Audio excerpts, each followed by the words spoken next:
ইতিমধ্যেই লোকসভা ভোট ঘোষণা হয়ে গেছে। লোকসভা ভোটের আগে নির্বাচনে আচরণবিধি লাগু হয়ে গেছে গোটা দেশ জুড়ে। আর সবথেকে তাৎপর্যপূর্ণ হলো নজিরবিহীন সিদ্ধান্ত নির্বাচন কমিশনের। লোকসভা ভোটে নজিরবিহীনভাবে ইডি এবং আয়কর দপ্তরকে কাজে লাগাচ্ছে নির্বাচন কমিশন। নির্বাচন কমিশনের সাথে জুড়ে দিয়েছে ইডি এবং আয়কর দপ্তরকে কালো টাকা উদ্ধার করতে। আর লোকসভা ভোটে এই পদক্ষেপে কিন্তু একেবারে শোরগোল পড়ে গেছে গোটা রাজ্য রাজনীতিতে। ইডি এবং আয়কর দপ্তরের জোর তল্লাশি অভিযান রাজ্য জুড়ে। আর রাজ্য জুড়ে আয়কর দপ্তর এবং ইডির তাণ্ডবে ফের রাজ্যে উদ্ধার কাঁড়ি কাঁড়ি টাকা। এই মুহূর্তের সবচেয়ে বড় খবর, ফের কলকাতায় টাকার পাহাড়। লোকসভা ভোটের আগে তোলপাড় একেবারে রাজ্য রাজনীতি। এবার এক বিরাট বড় মাথার বাড়িতে উদ্ধার হলো কাঁড়ি কাঁড়ি টাকা। থরে থরে সাজানো বান্ডিল বান্ডিল নোট। চক্ষু ছানাবড়া আয়কর দপ্তরের। এই মুহূর্তের সবচেয়ে বড় খবর, লোকসভা ভোটের আগে তেরে ফুরে প্রচার শুরু করে দিয়েছে সমস্ত রাজনৈতিক দল। আর ভোটের মুখে কালো টাকার খেলা চলে রাজ্য তথা গোটা দেশের বিভিন্ন রাজ্যে। তাই সমস্ত রাজ্যেই কিন্তু কাজে লাগানো হয়েছে আয়কর দপ্তর এবং ইডিকে। তাদের মূলত কাজ হবে কালো টাকা উদ্ধার করা। আর তার মধ্যেই কিন্তু হুলস্থুল একেবারে রাজ্য রাজনীতি। খোদ কলকাতায় উদ্ধার কাঁড়ি কাঁড়ি টাকা।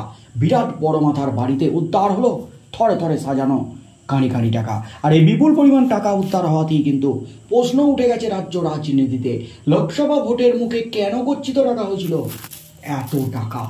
এই মুহূর্তের সবচেয়ে বড় খবর, দোরগোড়ায় লোকসভা নির্বাচন, তার আগেই ফের শহর কলকাতায় বিপুল পরিমাণ টাকা উদ্ধার করলো আয়কর দপ্তর। জানা গেছে চেতলায় ছাতু প্রস্তুতকারী সংস্থার অফিসে গত 2 দিন ধরে তল্লাশি অভিযান চালানো হয়। এরপর সেখান থেকে 58 লক্ষ টাকা উদ্ধার করা হয়েছে বলে সূত্রের খবর। ইতিমধ্যে এই টাকা উদ্ধারের বিষয়ে নির্বাচন কমিশনকে জানানো হয়েছে বলে সূত্রের খবর। জানা গেছে এত টাকা রাখা নিয়ে কোনো সন্তোষজনক উত্তর দিতে পারেননি ওই ব্যবসায়ী। দোরগোড়ায় লোকসভা নির্বাচন, ভোটের মুখে আবারও কিন্তু একেবারে তোলপাড় চালাচ্ছে আয়কর দপ্তর। এবার সরাসরি এক ছাতু প্রস্তুতকারীর অফিসে অভিযান চালায় আয়কর দপ্তর। 29 তারিখ পর্যন্ত চলে এই অভিযান। আর সেই অভিযানে 50 লক্ষর বেশি টাকা উদ্ধার হয়েছে বলে সূত্রের খবর। কোথা থেকে এসেছিল এই বিপুল পরিমাণ টাকা, কোথায় বা তা পাঠানো হচ্ছিল? জানা গেছে এই বিপুল পরিমাণ টাকা উদ্ধারের পর এই সমস্ত প্রশ্নের মুখে কোনো সদুত্তর দিতে পারেননি সংশ্লিষ্ট ব্যবসায়ী।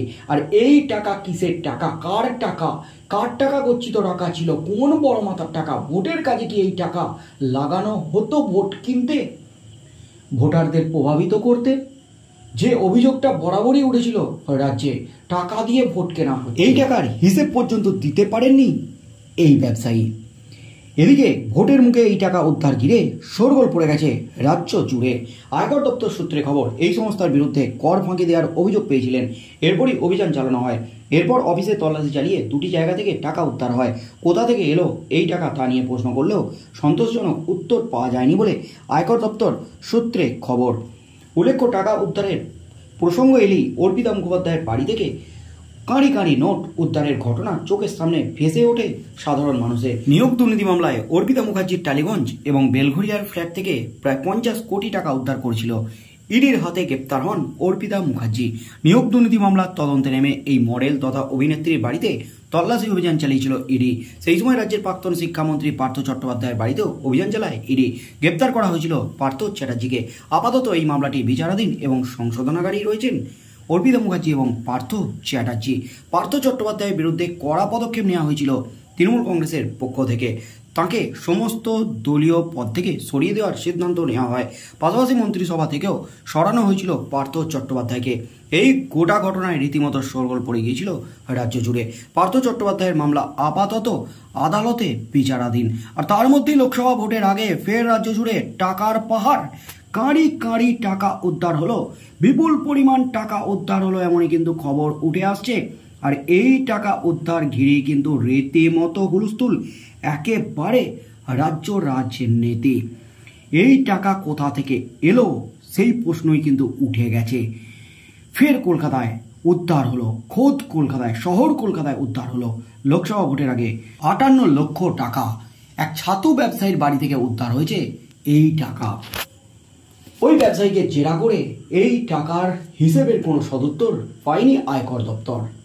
তবে জোরদার কিন্তু জেরা চলছে, হাই ভোল্টেজ জেরা চলছে ওই ব্যবসায়ীকে জেরা করে শেষ পর্যন্ত কি উঠে আসে। কারণ ভোটের মুখে এত টাকা উদ্ধার হয়, কিন্তু নির্বাচন কমিশনকে ইতিমধ্যেই রিপোর্ট পাঠিয়েছে আয়কর দপ্তর, যেহেতু তারা নির্বাচন কমিশনের সাথে অ্যাটাচ আছে লোকসভা নির্বাচনের আগে, তাই নির্বাচন কমিশনকে রিপোর্ট পাঠানো হয়েছে।